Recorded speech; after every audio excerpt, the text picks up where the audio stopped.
Good morning, everyone. We're glad you're here. We're in for a wonderful day.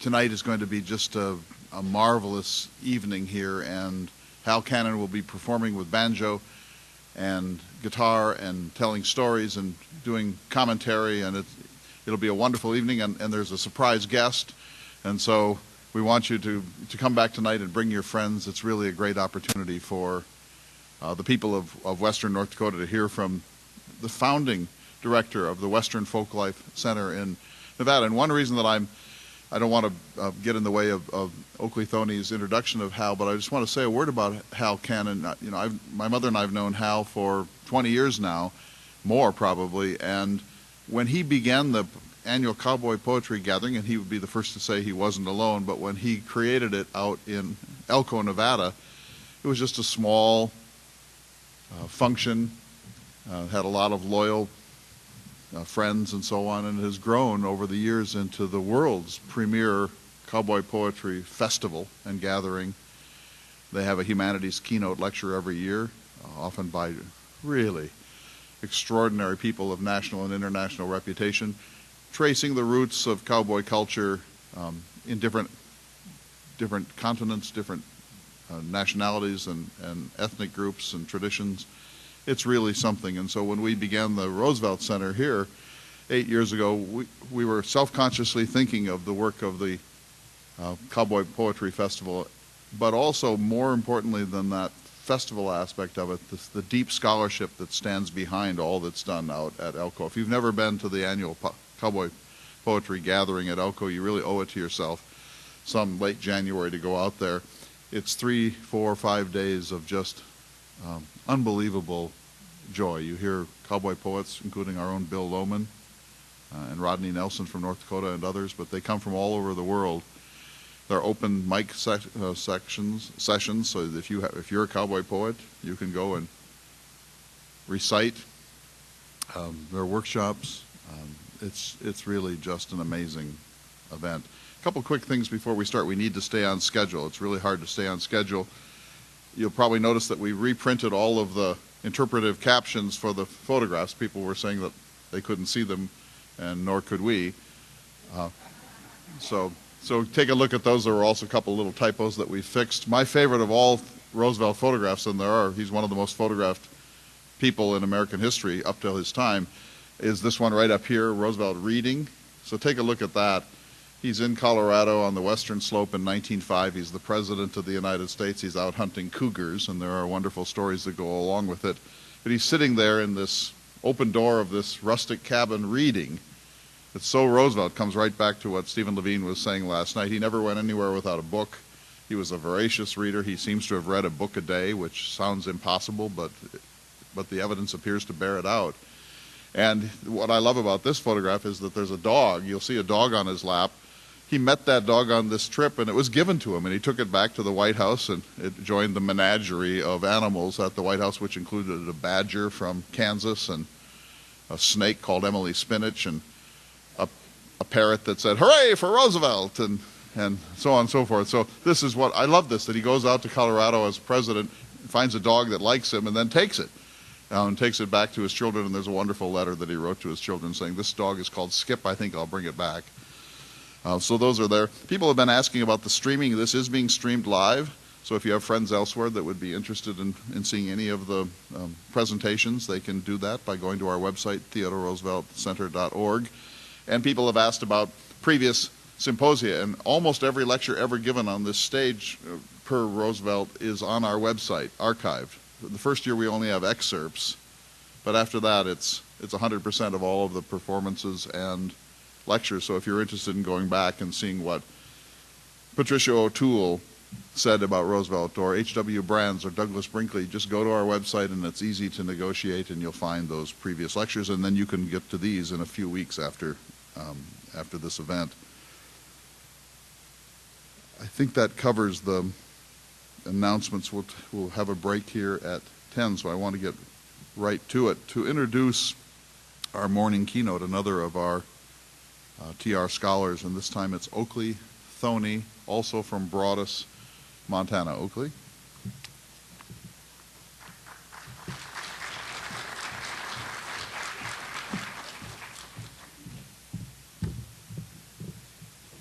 Good morning, and welcome to the Theodore Roosevelt Symposium.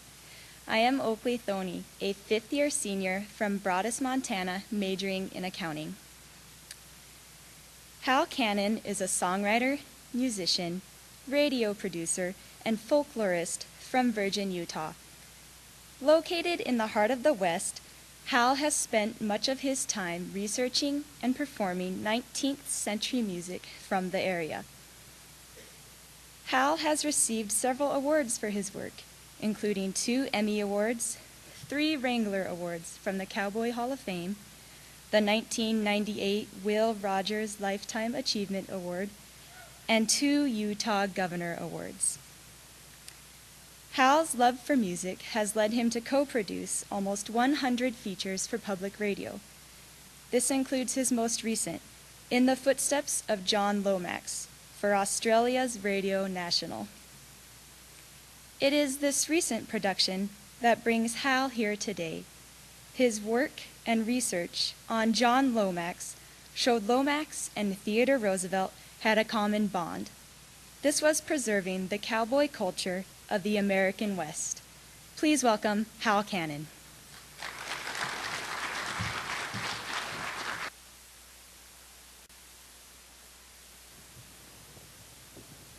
Thank you very much.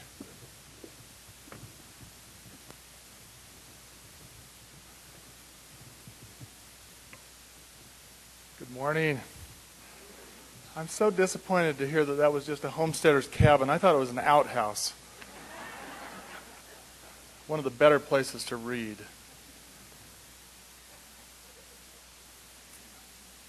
Okay. Oh, it's so wonderful to be here. I've been looking forward to this for some time. I'd like to thank Clay and his mother, and Sharon, and thanks Stephen last night for giving us a nice backdrop to start this conference with. I love the idea of a keynote. It's a keynote. I think of that in musical terms, and I think we got that last night. I thought it was interesting during the government shutdown in the news what services the government provided that Americans missed most. And in so many cases, it was the national parks. We heard about that over and over again. Our parks are closed, and I wonder if TR would have ever predicted that. I'm not a Roosevelt scholar, but today I'm going to tell you the story of 2 19th century men, John Lomax and Theodore Roosevelt, and both had a role in bringing America into the 20th century, but they at heart were 19th century men, probably more so John Lomax. I'm going to tell my story today by playing you recordings of some of the original voices that I've recorded in my radio productions. I love to have those voices accompany me when I talk. Also, I'm going to sing a song or two to illustrate points. And I'm going to start with a song, if you don't mind, a 19th century cowboy song, a very early song. Sort of gets the cobwebs out. Come, give me your attention and hear the right and wrong. It is a simple story and I won't detain you long. I'll try to tell the reason why we are bound to roam and why we are so friendless and never have a home. My home is in the saddle upon the pony's back. I am a roving cowboy and find the hostile track. They say I am a sure shot and danger never knew, but I often heard a story which I'll relate to you. In 1863, a little immigrant band was massacred by Indians bound west by overland. They scalped our noble soldiers, the immigrants had to die, and the only living captives were 2 small girls and I. We were rescued from the Indians by a brave and noble man who trailed the thieving Indians and fought them hand to hand. He was noted for his bravery while on the enemy's track. He had a noble history, his name was Texas Jack. Old Jack could tell a story, if he were only here, of the troubles and the trials of the Western pioneer. He told us how our fathers and mothers lost their lives and how our aged parents were scalped before our eyes. Now the cowboy's name is butchered by the papers in the East, and when we're in the cities, we're treated like the beast. But in our native country, our name is ever dear, and you bet we're always welcomed by the Western pioneer. Well, I am a roving cowboy. I've worked upon the trail. I've shot the shaggy buffalo and heard the coyotes wail. I've slept out on my saddle, all covered by the moon. I expect to keep it up, dear friends, until I meet my doom. I am a roving cowboy. My saddle is my home. I'll always be a cowboy, no difference where I roam. And like our noble heroes, my help I'll volunteer, and I'll always be of service to the Western pioneer. Thank you. That felt good. This is one of the oldest cowboy songs I know. In my view, it's a time capsule of story and values set to melody and born of the time. It's crafted in rhyme and meter to send it more easily into people's memory so that it will last. Remember, this came from a time before recording. Also, it's from the great trail drive time, post-Civil War.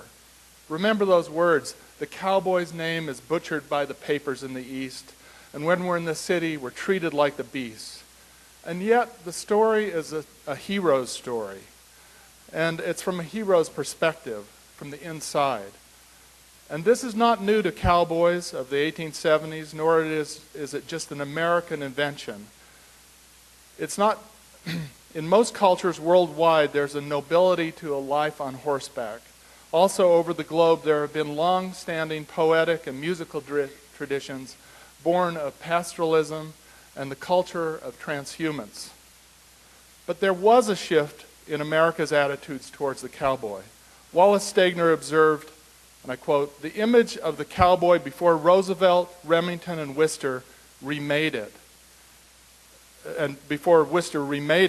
was hardly heroic or glamorous." He went on to say that before the 1880s, the cowboy was usually called herder and was mostly depicted as rough, and I quote, "rough, shaggy, uncouth, barbarous, violent, at the very least a disturber of the peace, and at worst a brutal outlaw." He did not take on the qualities of the hero until after the first Wild West shows in North Platte, Nebraska in 1882. I go on to John Avery Lomax. Born in 1867, just after the American Civil War, on a small farm south of Fort Worth, Texas. This country was at the edge of the western frontier, and as a young boy, Lomax would have witnessed the early cattle trail drives that came through his river valley. Born 9 years after Theodore Roosevelt, imagine the contrast in these two boyhood lives. While Roosevelt was obsessed learning the songs of various songsters on the family estate in New Jersey, Lomax was listening to a very different breed of songster. I couldn't have been more than 4 years old when I first heard a cowboy sing and yodel to his cattle. I was sleeping in my father's cabin in Texas beside a branch of the old Chisholm Trail, 12 of us in 2 rooms. Suddenly, a cowboy's song woke me while I slept in my tunnel bed. And my heart leapt, even then, to the yodel of that cowboy, trying to quiet in the deep darkness and sifting rain a trail herd of restless cattle.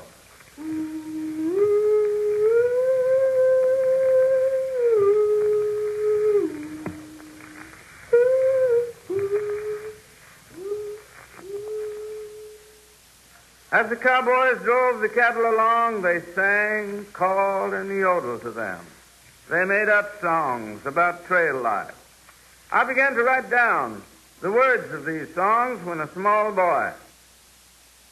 Lomax wanted to be a scholar, but had to cobble together an education, and finally started his university studies in English literature at the age of 28. Lomax brought the words of those cowboy songs he'd written down in his youth when he finally got to the University of Texas.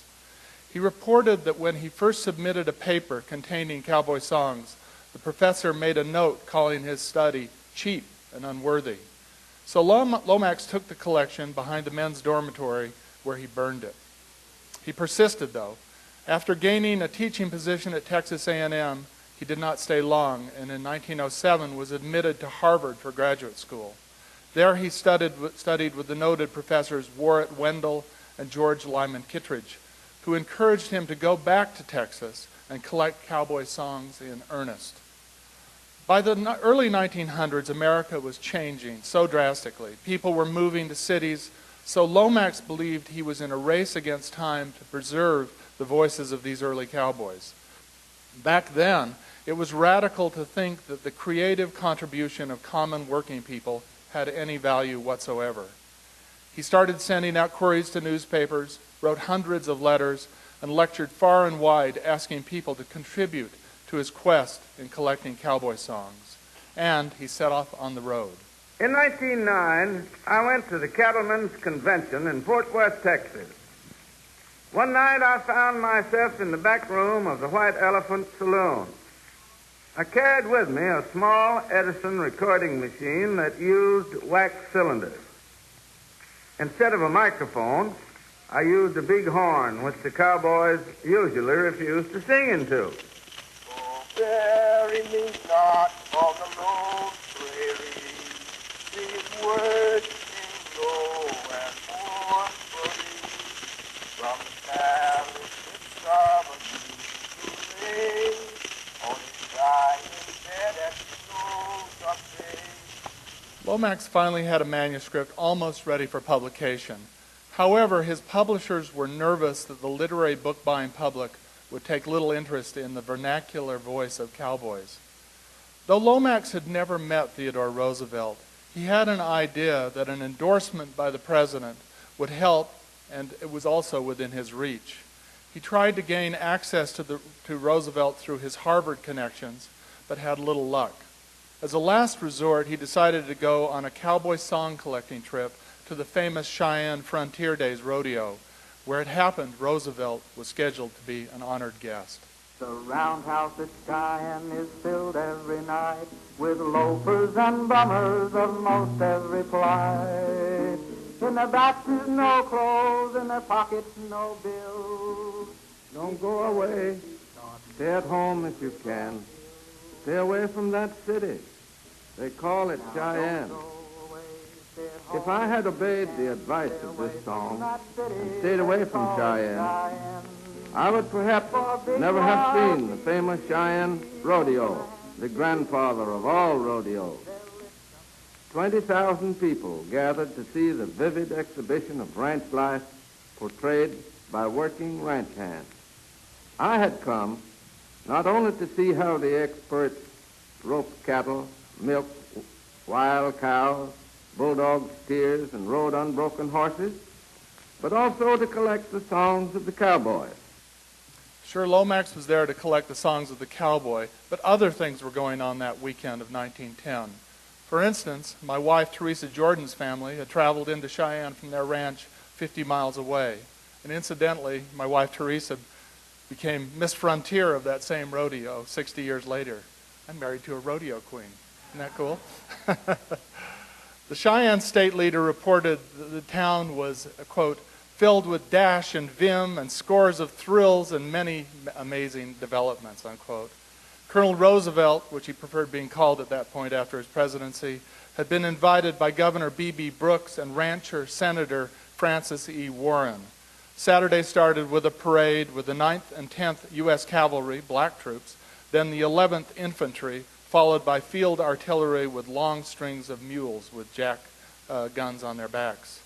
Each unit was escorted by a brass band. Then came 3 tribal groups in full regalia, Sioux, Shoshone, and Arapaho. There were local dignitaries and rodeo committee and automobiles and carriages, and the parade ended with the fire department going by. It lasted 2 hours. In the early afternoon, Roosevelt addressed the crowds with Mrs. Frederick Remington by his side. Then the rodeo began. One evening, while Lomax was there, he chanced to meet a college mate, Booth Merrill, from western Oklahoma. as he walked into another saloon with a big horn and the Edison recorder with him. It was that night before the rodeo that he heard for the first time the classic cowboy song, Goodbye, Old Paint. The next day at the rodeo, I saw the rough-riding Teddy Roosevelt gallop by the grandstand waving a big 10-gallon white hat and giving cowboy yells. That evening, I went to see the president at his hotel to ask him to write a foreword to my new book on cowboy songs. What do you want me to say, Lomax? I told him I had not found much encouragement for my collecting work in the West, and that the Western people fail to realize that ballads throw light on Western condition and Western tradition. Teddy Roosevelt added not only that, but the ballads illustrate the curious reproduction of medieval conditions in the West. At that point, folklore was the study of finding remnants from the medieval in the stories and ballads of ordinary people, or in Europe from the peasant classes. Lomax had gotten access to the former president and American Idol. He also piqued Roosevelt's interest. Finally, the president wrote this letter for my book. Cheyenne, August the 28th, 1910. He began, "You have done a work emphatically worth doing, and one which should appeal to the people of our country." And he ended, "It is a work of real importance to preserve permanently this unwritten ballad literature of the back country and the frontier. With all good wishes, I am very truly yours, Theodore Roosevelt." Roosevelt once said, quote, "I have never so wished to be a millionaire or indeed any other person than a literary man with a large family of small children and a taste for practical politics and bear hunting," unquote. After Lomax's book came out to great critical and popular acclaim, he went back to the former president asking for help to raise funds for additional collecting. T.R. wrote the head of the Carnegie institution asking that Lomax be given $1,000 quickly for his very original instructive study into the phase of Native American literary and intellectual growth, which of course has been totally neglected, unquote. The Carnegie Institution rejected the proposal. Then Roosevelt went to the French ambassador, Jean-Jules Jasserin, and wrote candidly, "They are, of course, for the most part, doggerel, but these are interesting because they are genuine. The deification of Jesse James is precisely the deification of Robin Hood, and the cowboy is a hero exactly as the hunter of the greenwood is a hero." Roosevelt added, "The view taken of women seems to be much the same as taken in many of the medieval ballads." This time, Roosevelt got Lomax a grant. Earlier, I talked about Lomax preserving the actual voices of cowboys. Living as we do in a time when you can tune in and share music from all over the world with the click of a mouse, it's difficult to appreciate the importance of Lomax's work. In his days, songs were local. They varied from town to town, and people in big cities never heard the songs sung from the back roads and the byways. American classics such as Home on the Range and Get Along Little Dogies, and later Goodnight Irene and Midnight Special, were unknown until John Lomax collected and published them for the rest of America to enjoy. He was the first folklorist to pay attention to songs that chronicled the American experience. Other folklorists of his time focused almost exclusively on the great European epics and folk songs. The publication of cowboy songs in 1910 was a landmark in the history of America's interest in its own folk culture, and it made Lomax a national figure. Let's go back to the changing image of the cowboy from itinerant lout to heroic American. This change came on several different levels in society. The privileged and well-educated read Worcester, and others adored the paintings of Remington. All of America was enamored by Teddy Roosevelt. Simultaneously, the nation fell in love with Wild West shows and dime store novels. Working cowboys themselves already had a heroic self-image that was also fueled by these outside forces. The difference was these cowboys were the ones underpaid, living a dangerous life in the elements that the songs were about.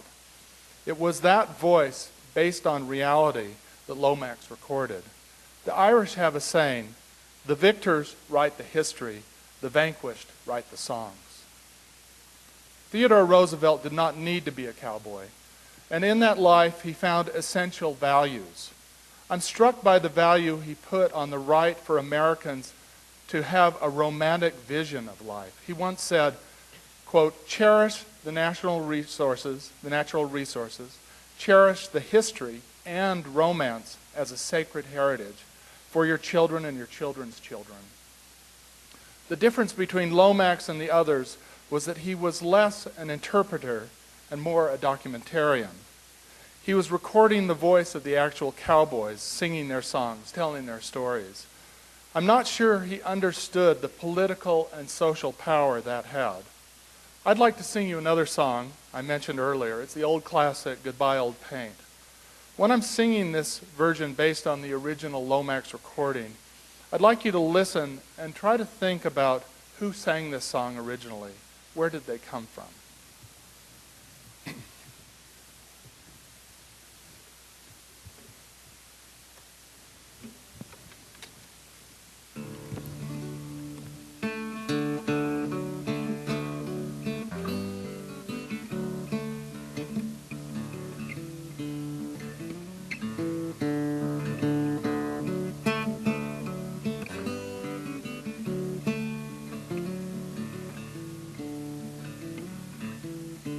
Farewell, fair ladies, I'm leaving Cheyenne. Farewell, fair ladies, I'm leaving Cheyenne. Goodbye, my little Donny, my pony won't stand. Old paint, I'm leaving Cheyenne. Goodbye, old paint, I'm leaving Cheyenne. Old paint's a good pony, she paces when she can. In the middle of the ocean there grows a green tree, and I'll never prove false to the girl that loves me. Old paint, I'm leaving Cheyenne. Goodbye, old paint, I'm leaving Cheyenne. Old paint's a good pony, she paces when she can. We'll set down a blanket on the green grassy ground, and the horses and the cattle are a-grazing all around. Old paint, I'm leaving Cheyenne. Goodbye, old paint, I'm leaving Cheyenne. Old paint's a good pony, she paces when she can. Farewell, fair ladies, I'm leaving Cheyenne. Farewell, fair ladies, I'm leaving Cheyenne. Goodbye, my little Donny, my pony won't stand. Old paint, I'm leaving Cheyenne. Goodbye, old paint, I'm leaving Cheyenne. Old paint's a good pony, she paces when she can.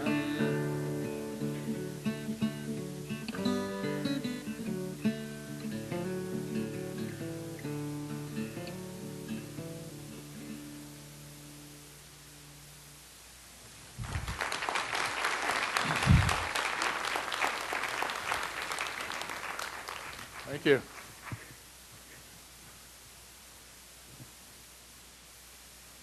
John Lomax' Cowboy Songs and Other Frontier Ballads contained 112 poems, and in his introduction, Lomax credits the spirit of the ancient Anglo-Saxon ballad for informing the cowboy song. But when famous cowboy singer Don Edwards hears some of these songs, it's not ballads he's hearing. You take a song called I'm a poor lonesome cowboy, I'm a poor lonesome cowboy, I'm a poor lonesome cowboy, I'm a long, long ways from my home. Is that a blues form? It's the earliest blues form there is. It's 3 lines and a tagline. Don Edwards traces this blues connection to a place where cultures mixed.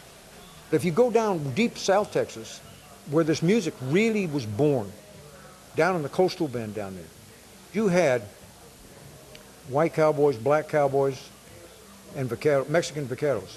But in that country, all cowboys were called vaqueros, no matter what color they were.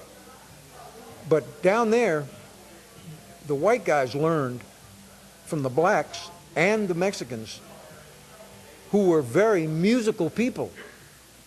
On my exploration, I drove south to Lomax's alma mater, the University of Texas at Austin, where I met Roger Rennick, who's written extensively on the connection between Old World and New World ballads.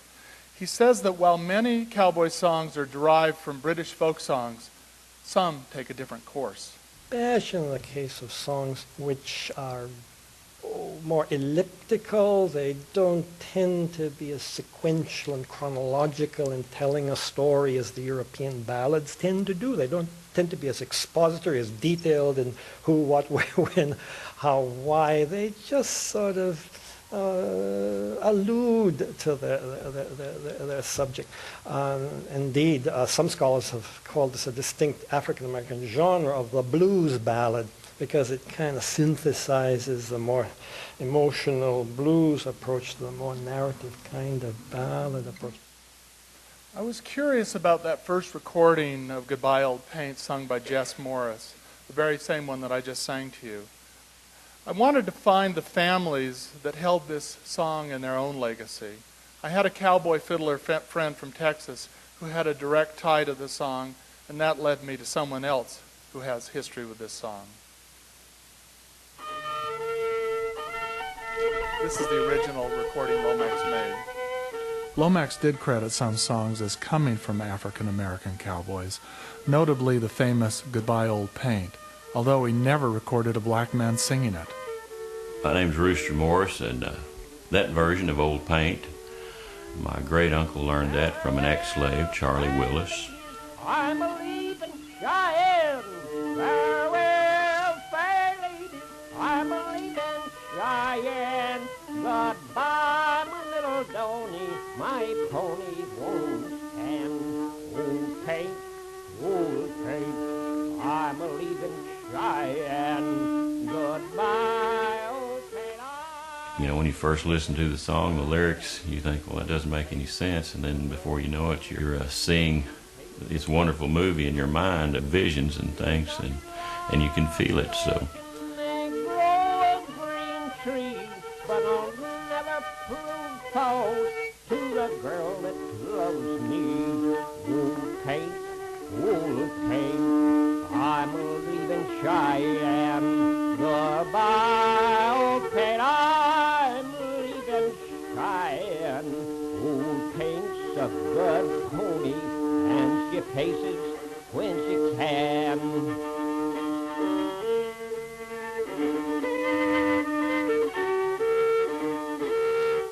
My name is Franklin Willis, and I'm the great-grandson of Charlie Willis, who rode the Wyoming Trail during the 1870s.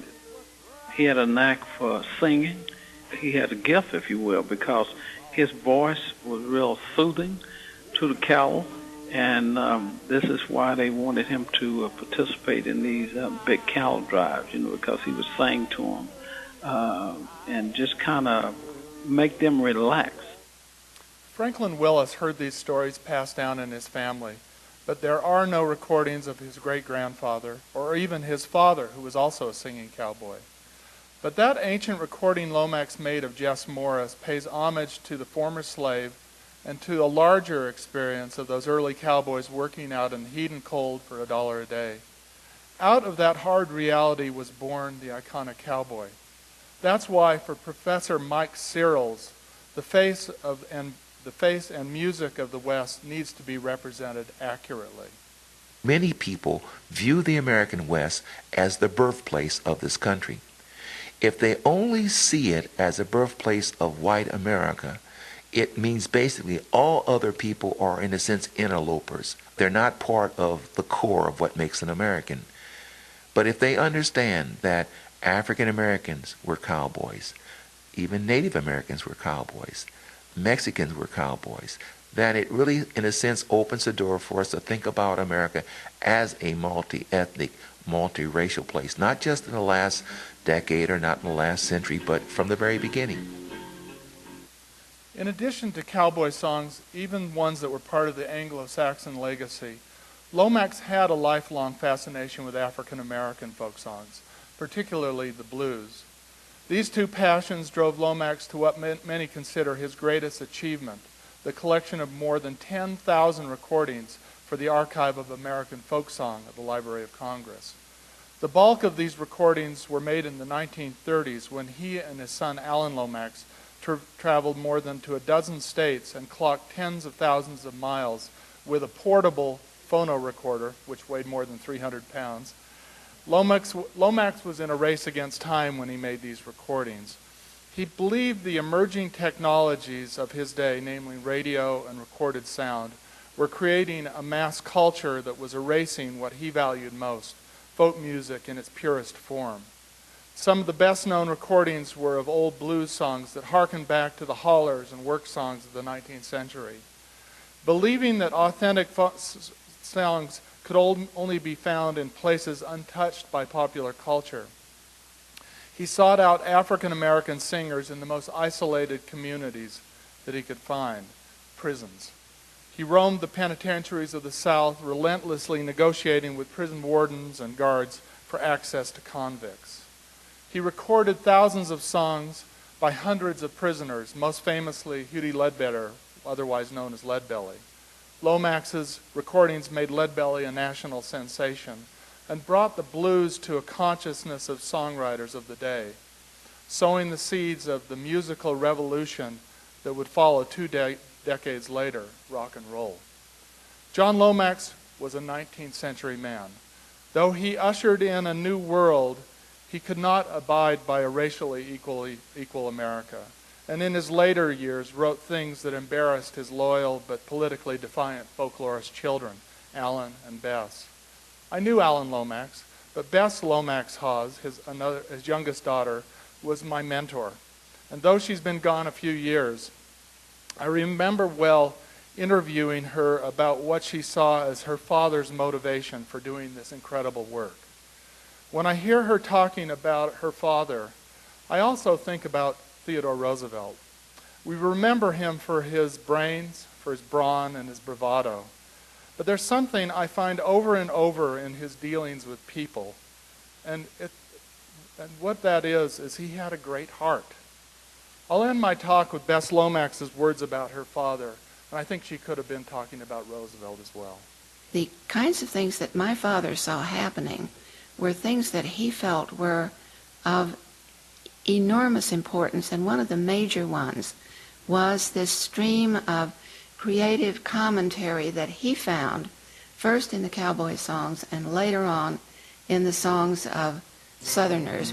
I think that Father's basic message to us was that everybody who isn't really outside of the human condition has the potential for creativity and for contribution, and that they should be admired for whatever it is they can produce that is positive. Amen, and thank you.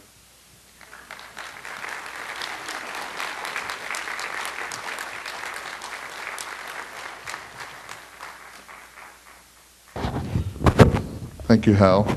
We have a few minutes for questions, and then I'm going to ask Dr. Costin to come up to welcome everyone before we take our break at 10. But let me just ask you the sort of overarching question. How much do we owe to Lomax? I mean, he's a funnel through which an enormous amount of authentic culture has reached us. If you can imagine for a moment that he never existed, I mean, how much of what you represent in cowboy culture depends upon his great work? Well, I think American folklore is pretty much dependent on Lomax for being there at the right time with the technology to record those voices. You know, I don't think we owe it to him for his interpretation particularly. That came later. And his son Alan was a great interpreter. But he really changed the way that we look at folklore to a more egalitarian way of approaching people and their stories with respect, and knowing that it had something to contribute to the American way. And you talked a little bit about the pushback that he got as a young man from people of extraordinary national stature at Harvard and elsewhere, saying this is not worth your time. No, actually, it's the guys at Harvard loved it. It was the guys at Texas who wouldn't do it? Yeah, it was the local people who said, this is right around us. And so often, it's the things that we just take for granted that are around us that we think are worthless. And that's something that we all encounter. But when he went to Harvard and started singing these songs to Kittredge, he said, wow, this is worth, go back to Texas. Why are you here? And he was using the high-tech equipment of his time, which was bulky and imprecise. Exactly. So we were intrigued to hear his actual statements. Yes. Tell us about the body of work of his talking about his life. Well, he wrote a very heroic book about himself called Adventures of a Ballad Hunter. And it's a wonderful book, and it reads beautifully, and it's not altogether accurate. But later, he was asked by the Library of Congress to produce a radio show called The Ballad Hunter. And he recorded excerpts from the book and recounted that beautiful recounting of meeting Theodore Roosevelt in Cheyenne. And I just basically excerpted some of that material from the Library of Congress. And how much? What's the size of the body of work that he deposited in the Library of Congress? Well, I'm not sure. Between he and his son, Alan Lomax, 10,000 songs. And have they been remastered? They have. They've been digitized. They're in pretty good shape. The Alan Lomax collection just went online, and it was people all over the world heralded that as a great contribution to be able to have access to that. You have questions for, yes, over here. Speak up, please. You know if he had any association with Edward Curtis? Did he have association with Edward Curtis? Roosevelt or Lomax? Lomax. I'm not sure he did. I've never read of anything of him coming out to Seattle and or meeting Curtis along the way. That is interesting. After just reading Egan's book on Curtis, which is wonderful, by the way, there are parallels of people obsessed to do their work under great odds. Yeah. Certainly the Roosevelt connection for both of them is a strong one. I was thinking more of these guys doing it by their bootstraps, I guess. Yeah. Other questions? Yes, back here. Speak up.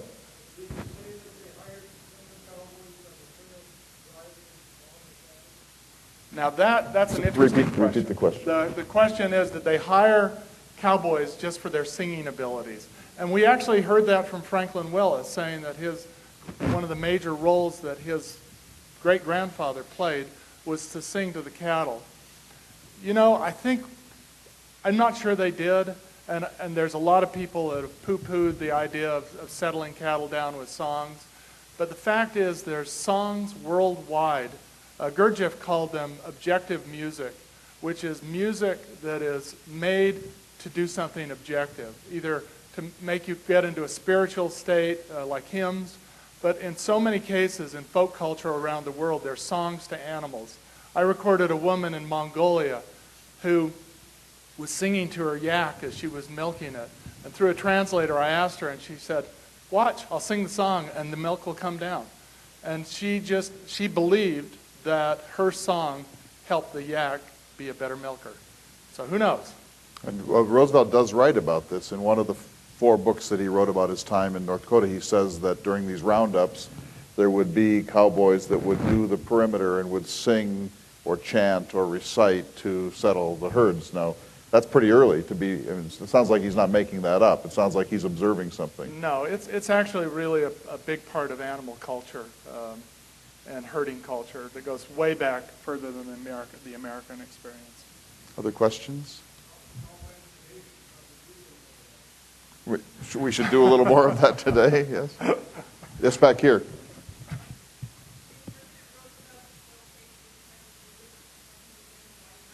Great question. Did Roosevelt showcase this type of culture in the White House? Not that I know of. I don't think so. Other? It was pretty early for that. Hal, we listened to a little piece from a longer piece that you have done. How can we get a hold of that hour-long piece that you did about this very issue of Roosevelt and Lomax's work. Okay, you know, the tape about Lomax in Cheyenne, I just put together for this. It wasn't part of my radio show. But my hour-long radio documentary about John Lomax you can go to ABC Australia and search for the Lomax Journey, or my name perhaps, at Radio National in Australia. I've been producing for Radio National because they still believe that Americans have some staying power with sound. Working for NPR, they keep getting shorter and shorter, and they'd say, "Can you tell that story in 3 minutes?" Well, no. And so they gave me 49 minutes to tell this story in Australia. So what Lomax did in his own time with his son, in a sense, the Western Folklife Center has been doing now for the last 30 years. Can you talk a little bit about the archival, explorative aspect of the Folklife Center? When I got interested in cowboy poetry specifically, I found that there really hadn't been much collecting of cowboy poetry, either in its oral form or its published form. And so I actually turned to John Lomax methodology. I wrote small newspapers around the West asking for people to help me find cowboy poets and cowboy poetry.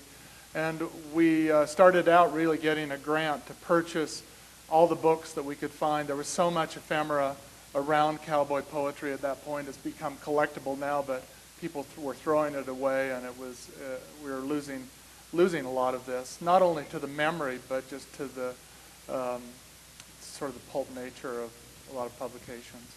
So over the years, the Cowboy Poetry Gathering at Western Folklife Center has not only collected chapbooks and self-made books and published books of cowboy poetry, but we've recorded all of our sessions over the years, archived them, digitized them.